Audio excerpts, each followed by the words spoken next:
अस्सलाम वालेकुम।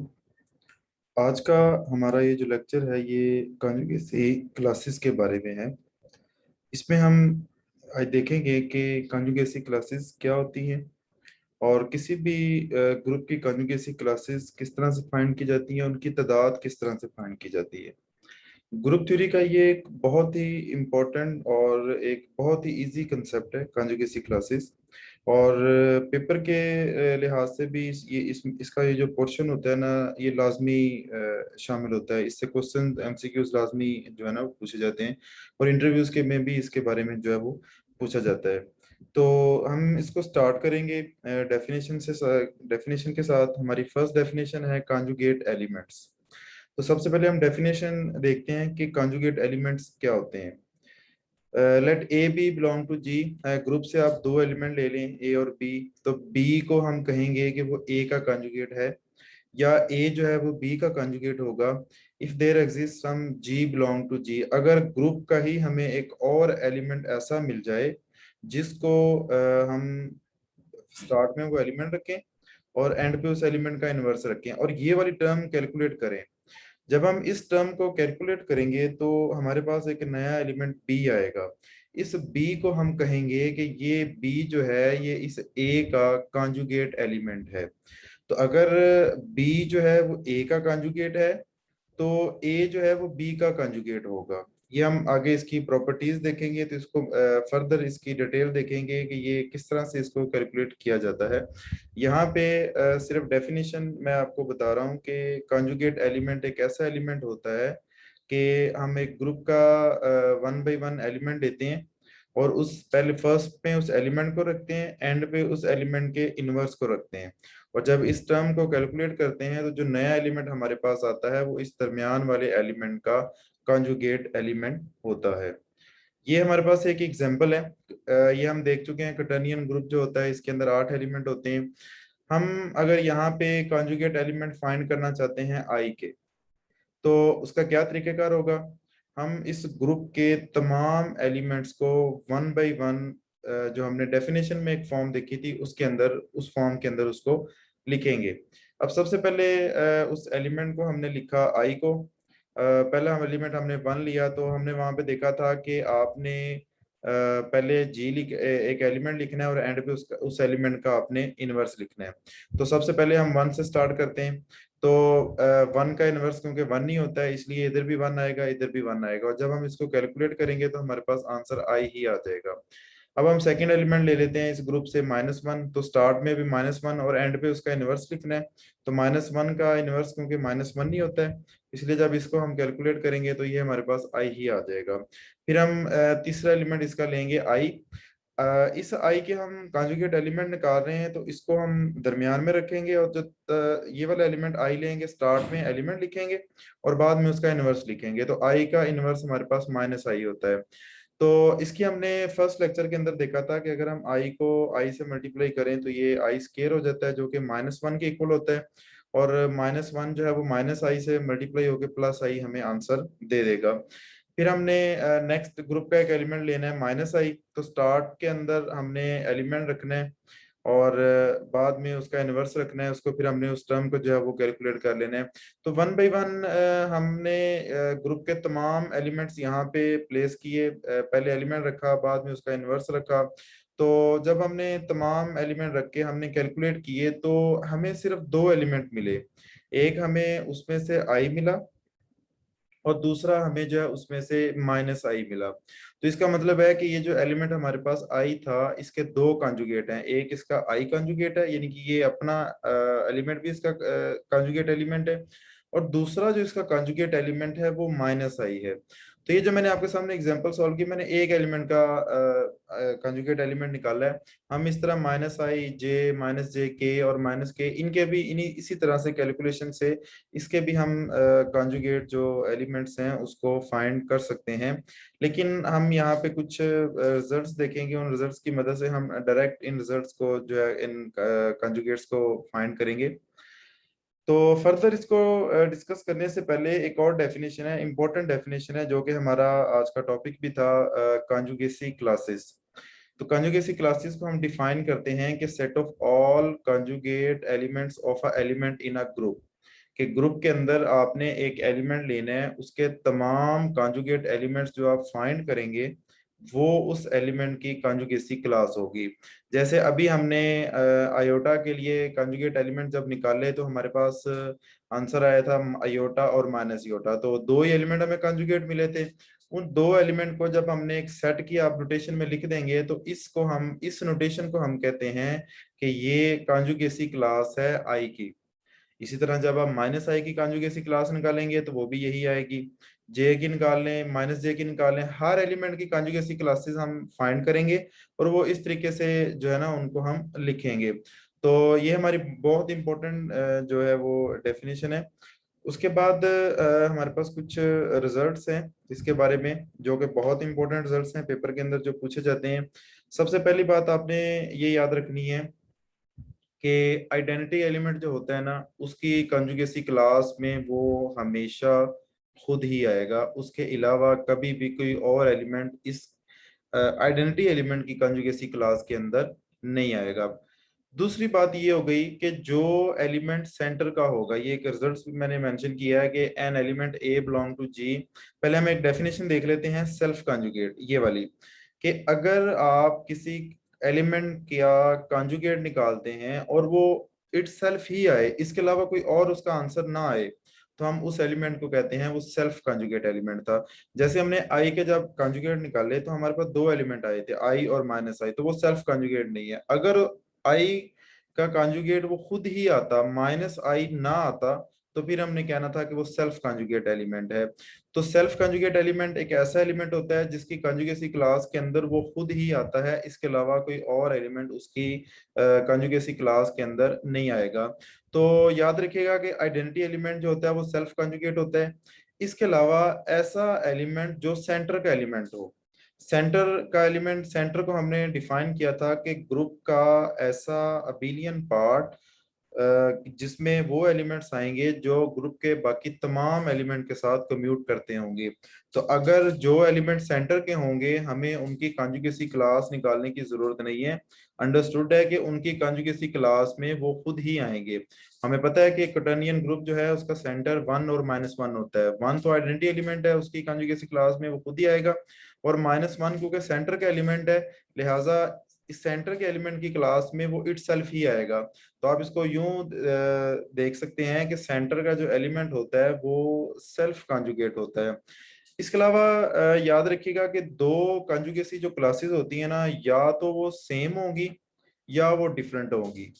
To कंजुगेसी classes are identical और डिसजॉइंट। इसका मतलब ये है कि अगर आपने आई की कंजुगेसी क्लास निकाली है तो आई की कंजुगेसी क्लास के अंदर आई के अलावा जो भी एलिमेंट आएंगे उनकी कंजुगेसी क्लास निकालने की हमें जरूरत नहीं है।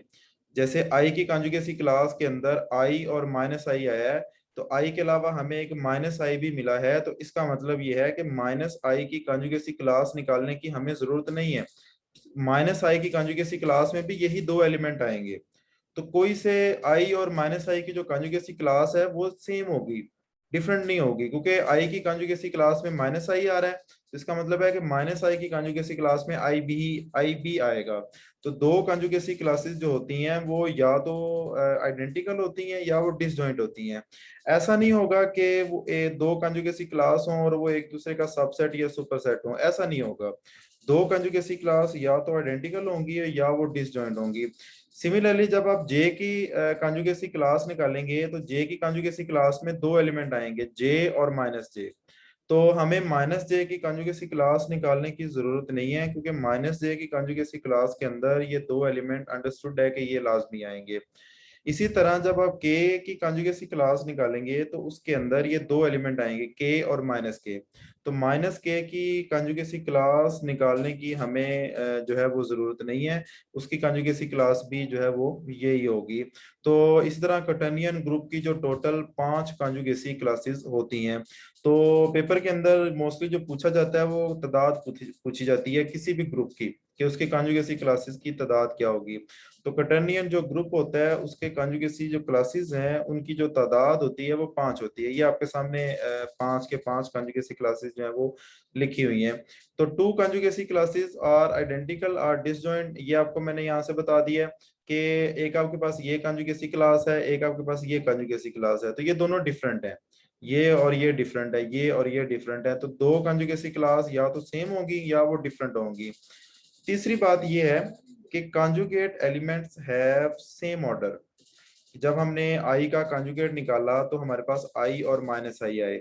अब आई तो वो इटसेल्फ है, दूसरा एलिमेंट हमें माइनस आई मिला। तो इसका मतलब ये है कि आई का और माइनस आई का जो ऑर्डर होगा, एलिमेंट का जो ऑर्डर होगा जिसको हमने डिफाइन किया था कि एलिमेंट की वो लीस्ट पॉजिटिव इंटीजर पावर जहां पर वो आइडेंटिटी आंसर दे दे, उसे हम एलिमेंट का ऑर्डर कहते हैं। तो इसका मतलब ये है कि आई का और माइनस आई का जो ऑर्डर है वो सेम होगा। इसी तरह जे का और माइनस जे का ऑर्डर सेम होगा। इसी तरह के का और माइनस के का जो है वो ऑर्डर सेम होगा। तो उसके बाद है कि अगर एक एलिमेंट है उसकी कॉन्जुगेसी क्लास में वो इटसेल्फ आए, इसके अलावा कोई और एलिमेंट ना आए, तो हम उस एलिमेंट को कहेंगे वो सेल्फ कॉन्जुगेट एलिमेंट है। आइडेंटिटी एलिमेंट जो होता है वो सेल्फ कॉन्जुगेट होता है कि क्योंकि उसकी आइडेंटिटी क्लास में, कॉन्जुगेसी क्लास में कोई दूसरा एलिमेंट जो है वो नहीं आएगा। अगर आप फाइंड करने की कोशिश करेंगे तो आपके पास हर दफा आइडेंटिटी एलिमेंट ही आ जाएगा। और लास्ट वन ये है कि अगर एक एलिमेंट जो है वो आप ले रहे हैं वो सेल्फ कॉन्जुगेट होगा अगर आप उसको सेंटर, अगर वो सेंटर का एलिमेंट है। तो ये हमारे पास कुछ रिजल्ट्स हैं जो कि पेपर के लिहाज से बहुत ही इंपॉर्टेंट हैं। नेक्स्ट हमारे पास दो रिजल्ट्स और हैं, ये भी बहुत इंपॉर्टेंट है और पेपर में ये पूछे भी हुए थे कि कटर्नियन ग्रुप का हमने बता दिया कि ग्रुप उसकी जो कॉन्जुगेसी क्लासेस होती हैं वो 5 होती हैं। अब हमें पूछ लिया जाता है कि जी ग्रुप 21 ऑर्डर का है, 30 ऑर्डर का है, 40 ऑर्डर का है, आप बताएं उसकी कॉन्जुगेसी क्लासेस क्या होंगी। तो इससे जो हमारा लास्ट लेक्चर था वो क्लासिफिकेशन ऑफ ग्रुप्स के बारे में था कि अगर एक स्पेसिफिक ऑर्डर हमें गिवन हो तो हम कुछ ट्रिक्स थी जिनकी मदद से हम फाइंड कर सकते हैं कि वो ग्रुप साइक्लिक या नॉन साइक्लिक है, अबिलियन या नॉन अबिलियन है। तो अगर कोई ग्रुप अबिलियन होगा तो हमें उसका क्या फायदा है, इसमें हम वो उस चीज को देखेंगे। तो इसमें जो है ना वो ट्रिक्स जो होंगी वो यूज होंगी। If G is abelian group, then every element is self conjugate. अगर एक ग्रुप जो है वो अबिलियन ग्रुप होगा तो उसके अंदर हर एलिमेंट जो है वो सेल्फ कॉन्जुगेट होगा। वो सेल्फ कॉन्जुगेट क्यों होगा? क्योंकि अगर हम इसके ऊपर कॉन्जुगेट एलिमेंट की डेफिनेशन यूज करें जो कि हमारे पास जी बी जी इनवर्स है, बी का हम कॉन्जुगेट एलिमेंट निकालना चाहते हैं, ग्रुप का हमने एक एलिमेंट जी लिया तो स्टार्ट में हमने वो एलिमेंट रखा और बी के बाद हमने उसका इनवर्स रखा। अब हमें पता है कि जी जो है वो एक अबिलियन ग्रुप है तो हम इसको कम्यूट कर सकते हैं।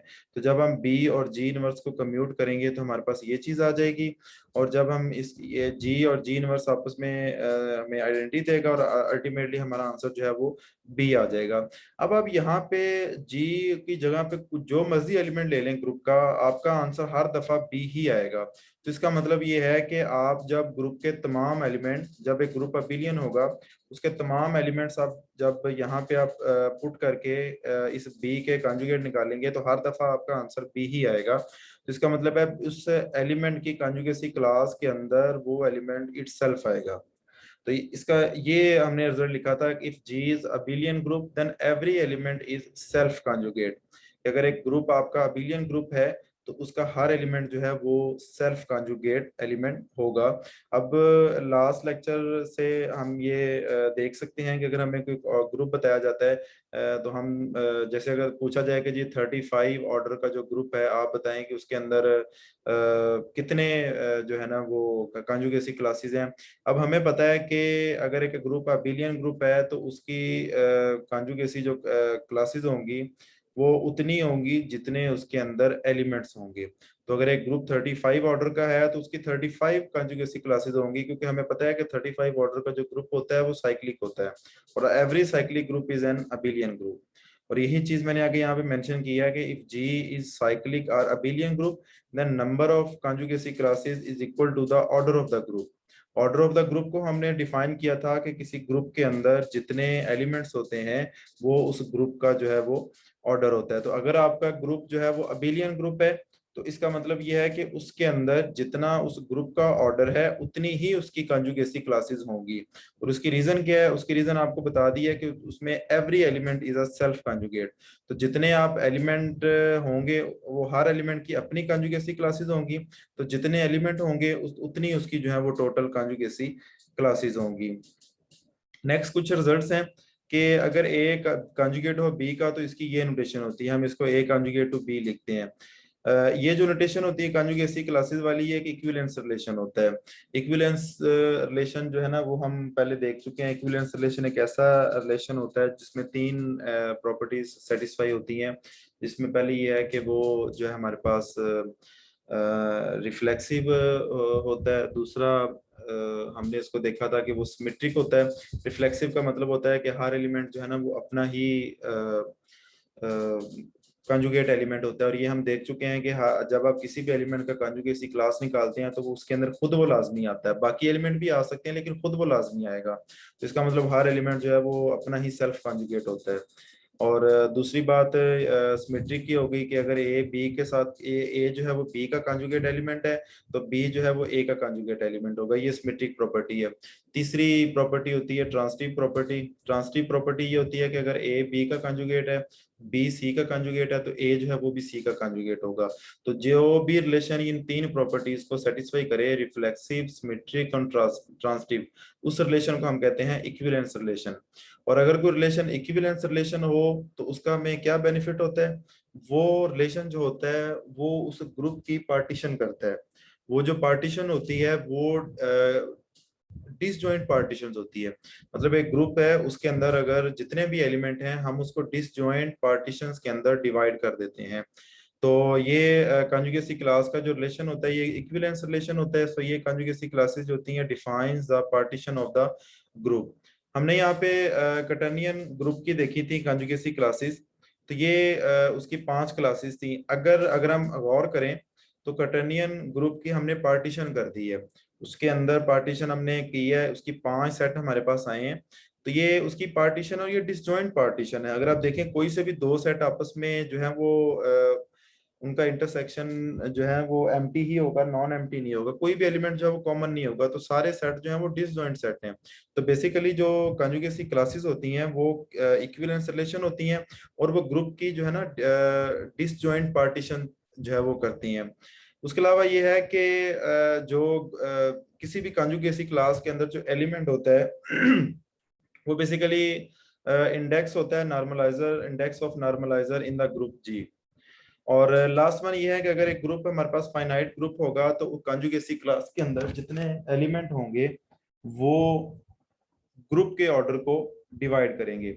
जैसे कटर्नियन जो ग्रुप था उस ग्रुप के अंदर हमने देखा था कि ग्रुप का ऑर्डर जो है वो फाइनाइट है।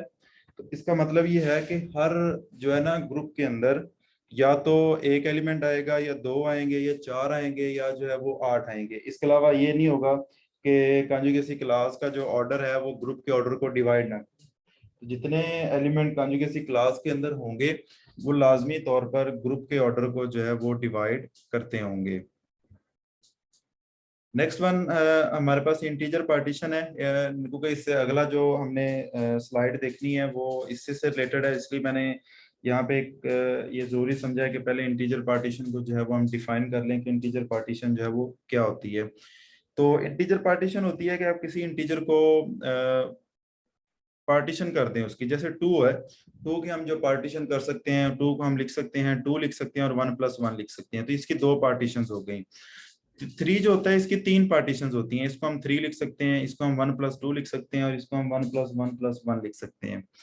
5 जो है इसकी सॉरी 4 जो है इसकी 5 इंटीजर पार्टीशंस होती हैं। जैसे एक 4 हो गया, एक 1+3 हो गया, एक 2+2 हो गया, एक 1+1+2 हो गया और एक 1+1+1+1 हो गया। तो ये इंटीजर पार्टीशंस होती हैं ग्रुप की। आपको ये इनकी तादाद जो है वो मालूम होनी चाहिए। वैसे भी इसको हम 10 तक इसको आपको आप और इसको ज़बानी भी याद रख सकते हैं। कुछ मैंने आपके सामने बना के लिखी हैं, बाकी मैंने डायरेक्ट रिजल्ट लिखी हैं कि 5 की जो है वो 7 होती हैं क्लासेस, 6 की जो है वो 11 होती हैं क्लासेस, 7 की जो है वो 15 होती हैं, 8 की जो है वो 22 होती हैं, 9 जो है उसकी 30 होती हैं, और जो 42 होता है उसकी 10 जो होता है उसकी 42 इंटीजर पार्टीशन जो है वो होती हैं। ये इंटीजर पार्टीशन जो है वो सिमेट्रिक ग्रुप के अंदर बहुत इंपॉर्टेंट है। इसके ऊपर एक लेक्चर है, उसमें इंटीजर पार्टीशन को यूज करके जो है ना कंजुगेसी क्लासेस को इनके अंदर साइकिल टाइप और उनकी तादाद और वो सारी चीजें जो है वो फाइंड की हुई हैं। अब जो सिमेट्रिक ग्रुप जो होता है, सिमेट्रिक ग्रुप की अगर आप कंजुगेसी क्लासेस की तादाद निकालना चाहते हैं तो आपने जस्ट इस n की इंटीजर पार्टीशन करनी है। जैसे अगर आपसे पूछा जाए कि S3 जो है उसके अंदर कितनी कंजुगेसी क्लासेस होती हैं, तो आपने जस्ट 3 की पार्टीशन करनी है। 3 की पार्टीशन हमें पता है 3 होती है, इसका मतलब है कि S3 के अंदर 3 कंजुगेसी क्लासेस होती हैं। और 4 S4 की अगर आप निकालना चाहते हैं तो 4 की आप इंटीजर पार्टीशन देख लें कि कितनी होती है। तो 4 की जो है ना 5 होती है इंटीजर पार्टीशन, तो इसका मतलब है कि S4 की 5 कंजुगेसी क्लासेस होती हैं। S5 की 7 कंजुगेसी क्लासेस होंगी, S9 की 30 कंजुगेसी क्लासेस होंगी, S10 की जो है वो 42 कंजुगेसी क्लासेस होंगी। तो इनकी कंजुगेसी क्लासेस की तादाद का ये आपका ट्रिक है, ये आपको आना चाहिए किसी भी सिमेट्रिक ग्रुप की कंजुगेसी तादाद निकालना। और ये एक तो हमें कंजुगेसी तादाद पता बता रही है, और दूसरा हमें साइकिल टाइप बता रहे हैं कि S3 के अंदर 3 साइकिल होते हैं, 3 तरह के साइकिल होते हैं, लेंथ 1 का, लेंथ 2 का, लेंथ 3 का। S4 के अंदर जो है वो 5 साइकिल होते हैं, एक लेंथ 1 का होता है, एक लेंथ 2 का होता है, एक लेंथ 3 का होता है, एक लेंथ 4 का होता है, और फिर दो जो है ना वो लेंथ इनकी प्रोडक्ट की फॉर्म में होते हैं। तो ये हमें उनके साइकिल की जो है वो तादाद भी निकाल रहे होते हैं, और हर कंजुगेसी क्लास के अंदर सेम लेंथ के साइकिल आते हैं। मीन्स के S3 के अंदर 3 साइकिल हैं, तो 3 कंजुगेसी क्लास हैं। पहली क्लास के अंदर लेंथ 1 के साइकिल आएंगे, दूसरी क्लास में लेंथ 2 के साइकिल आएंगे, और जो तीसरी क्लास होगी उसके अंदर लेंथ 3 के साइकिल आएंगे। सिमिलरली S4 है, S5 है, तो हर कंजुगेसी क्लास के अंदर जो सेम लेंथ के साइकिल होंगे वो हमारे पास आएंगे। तो ये एक ट्रिक थी कि सिमेट्रिक ग्रुप जो होता है उसकी कंजुगेसी क्लासेस की तादाद किस तरीके से फाइंड की जाती है। लास्ट वन हमारे पास है कि number of conjugacy classes of DN, dihedral group of degree n। तो ये आपने कैसे, इसके हमारे पास दो केस हैं, ये n के ऊपर डिपेंड करता है कि n आपका जो है वो इवन है या ऑड है। तो if n is even the number of conjugacy classes of DN are n+6/2। कि जो आपने अगर तो आपका n इवन हो, जैसे D4, D6, D10, D12, उनकी आप कंजुगेसी क्लास निकालना चाहते हैं, नंबर ऑफ कंजुगेसी क्लासेस, तो उसका फॉर्मूला है n+6/2। लेट्स सपोज 10 है, D10 की कंजुगेसी क्लास पूछी जाती है कि कितनी है, तो आपने इस फॉर्मूले के अंदर n की जगह पे 10 पुट कर देना है, तो ये आपके पास 8 आंसर आएगा। इसका मतलब है कि D10 की टोटल 8 कंजुगेसी क्लासेस होती हैं। आप इस तरह D12, D14 बाकियों की भी जो है ना कंजुगेसी क्लासेस जो है वो फाइंड कर सकते हैं। दूसरा ये है कि अगर n हमारे पास ऑड हो, डी जैसे D3, D5, D7, D9, तो उसकी जो कंजुगेसी क्लास है उसका निकालने का तरीका ये है n+3/2। तो जैसे D9 की अगर आप कंजुगेसी क्लासेस निकालना चाहते हैं, तो आपने जस्ट यहाँ पे n की जगह पे 9 पुट कर देना है, 9+3 12, ये 6 आंसर आएगा। इसका मतलब है कि DN का आंसर जो है वो हमारे पास 6 आएगा। तो ये हमारा आज का लेक्चर था कंजुगेसी क्लासेस के बारे में। इसमें हमने कुछ डेफिनेशंस देखी हैं, और फिर हमने कुछ ग्रुप्स हैं उनकी कंजुगेसी क्लास निकालने की ट्रिक्स देखी हैं कि उनकी नंबर ऑफ कॉन्जुगेसी क्लासेस जो है वो किस तरीके से फाइंड की जाती हैं। और कुछ हमने इम्पोर्टेंट जो है ना रिजल्ट्स देखे हैं कि ग्रुप थ्योरी के अंदर कॉन्जुगेसी क्लासेस के जो इम्पोर्टेंट रिजल्ट्स हैं जो पेपर के अंदर जो यूजुअली पूछे जाते हैं, उनको हमने डिस्कस किया था। ओके, अल्लाह हाफिज।